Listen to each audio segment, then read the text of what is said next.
Bagaimana cara membuat toko atau warung ataupun grosir kita tetap laku meskipun daya beli masyarakat kita sedang sangat menurun.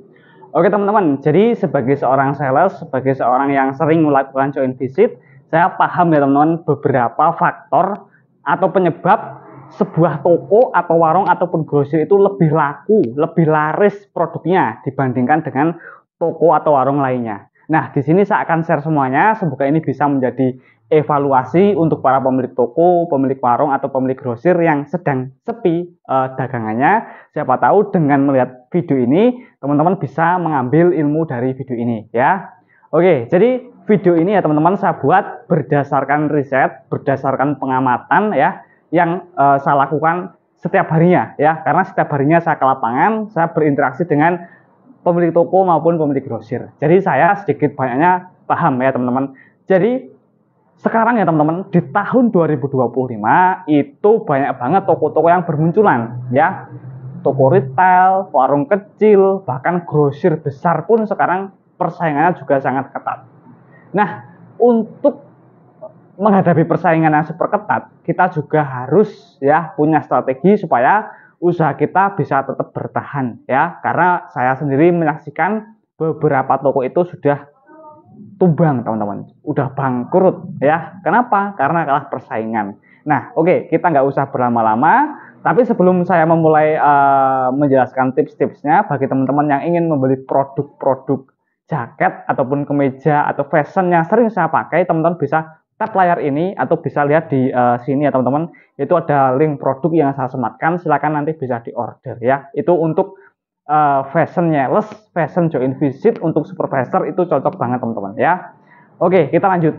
Yang pertama ya adalah perlakukan produk konsumen dan sales dengan baik. Nah ini yang harus digarisbawahi teman-teman ya. Biasanya untuk pemilik toko itu hanya memperlakukan ya pembeli dengan baik ya. Biasanya cuma itu teman-teman, mereka menomorsatukan pembeli. Nah ini adalah salah satu faktor sebuah toko bisa bangkrut. Percaya? Oke, kita akan lanjut pembahasannya. Saya jelaskan dengan sangat detail. Yang pertama, pemilik toko itu mungkin beberapa mempunyai prinsip pembeli adalah raja. Apakah itu betul? Ya, betul teman-teman ya. Jadi itu salah satu sudut pandang ya. Tapi apakah hanya pembeli yang menjadi raja? Apakah hanya pembeli di toko kita, di grosir kita yang harus kita utamakan? Tidak teman-teman. Ada dua faktor lagi yang kalian harus prioritaskan juga teman-teman. Kalau misalnya teman-teman memprioritaskan dua hal ini, teman-teman saya yakin tokonya, grosirnya, pembeliannya pasti lebih laris lagi. Tokonya, grosirnya lebih laku lagi teman-teman ya. Nah jadi terkadang kesalahan pemilik toko atau grosir itu gini, mereka hanya menganggap pembeli adalah raja. Jadi saat mereka itu sedang melakukan transaksi, ada pembeli, terus ada sales datang, itu didiamkan.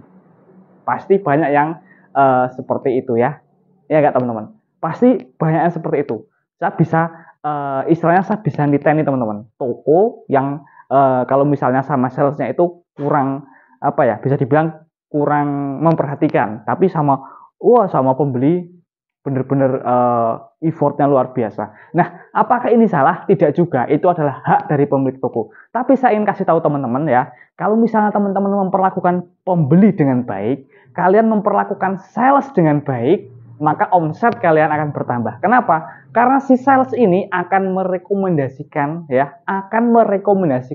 sales-sales lain untuk dropping toko kamu, untuk ngopi di warung kamu teman-teman ya. Dan kalau misalnya ada program pun dari distributor, programnya pasti tersampaikan. Percaya dengan statement saya. Kalau misalnya teman-teman ya, misalnya nih ada pembeli yang datang ke toko kalian, terus ada sales datang, kalian sambut, bentar mas ya ditunggu, udah itu sales sudah seneng banget. Cukup dengan kata-kata sepele kayak gitu, tunggu dulu ya mas, tak melayani pembeli dulu.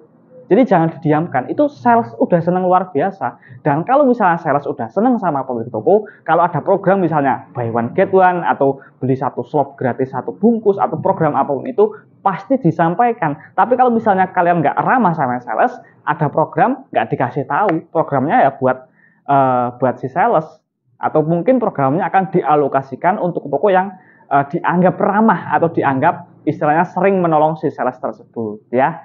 Nah, itu ilmu yang kedua teman-teman ya. Perlakukan sales dengan baik. Yang ketiga nih teman-teman, perlakukan produk dengan baik. Ya. Jadi tadi pertama adalah perlakukan pembeli dengan baik, yang kedua perlakukan sales dengan baik, yang ketiga adalah perlakukan produk dengan baik. Maksudnya gimana? Produk kan benda mati, bagaimana cara memperlakukan dengan baik? Saya jelaskan ya.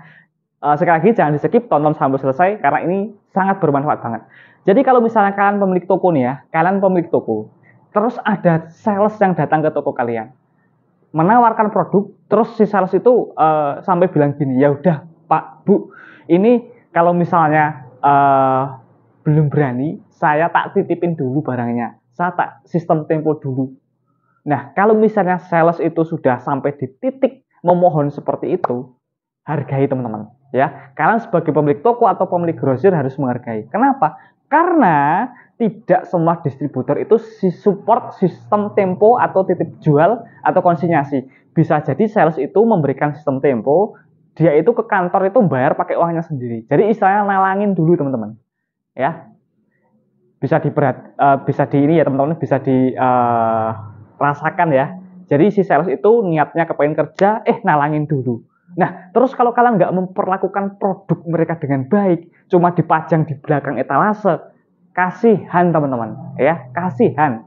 Saya kemarin membuat sebuah video ya teman-teman, untuk sales, kalau sistem tempo sama titip jual sekarang memang udah nggak worth it lagi. Ya salah satunya seperti ini. Jadi saya menghimbau kepada para pemilik toko atau pemilik grosir yang nonton video ini, kalau ada sales yang nitip produk ke kamu, dipajang, ya. Jadi saya juga agak kesel teman-teman. Saya beberapa itu melakukan sistem tempo atau titip jual produk rokok sama produk kopi. 1 minggu belum laku teman-teman, belum laku. Minggu kedua masih belum laku. Minggu ketiga masih belum laku. Saya tarik, ya udah Bu, rokoknya saya tarik. Ya udah Mbak, rokok saya tarik. Ternyata di mana? Rokok saya berada di belakang etalase, ya. Jadi kan etalase begini nih teman-teman ya. Kan biasanya dipajang di sini, ini dipajang di samping. Siapa yang mau lihat? Ya, siapa yang mau melihat produk yang disembunyikan ya? Padahal ya teman-teman, tidak semua distributor itu support sistem tempo. Bisa jadi si sales itu ya inisiatif mereka sendiri gimana caranya bisa melakukan sell in ya. Jadi mulai sekarang kalau ada yang nitip barang ke kamu ya, kamu juga harus kasih effort ya pemilik toko ini. Jadi harus dipajang juga di tempat yang sama dan ditawarkan. Kalau produk yang udah terkenal nggak usah ditawarkan, udah pada tahu ini ya, Jarum Super Samporan misalnya, kopi ABC, kopi Big, itu udah nggak perlu ditawarkan, orang lihat udah paham. Nah, tapi kalau misalnya kalian kok dititipi produk sama sales ya, kalian nggak mau menawarkan nggak apa-apa, asal minimal ya dikasih tempat yang pantas, tempat yang terlihat. Jadi seakan-akan produk baru itu bisa ngomong, ini loh saya produk baru. Paham ya teman-teman sampai di sini? Semoga video ini bisa bermanfaat ya.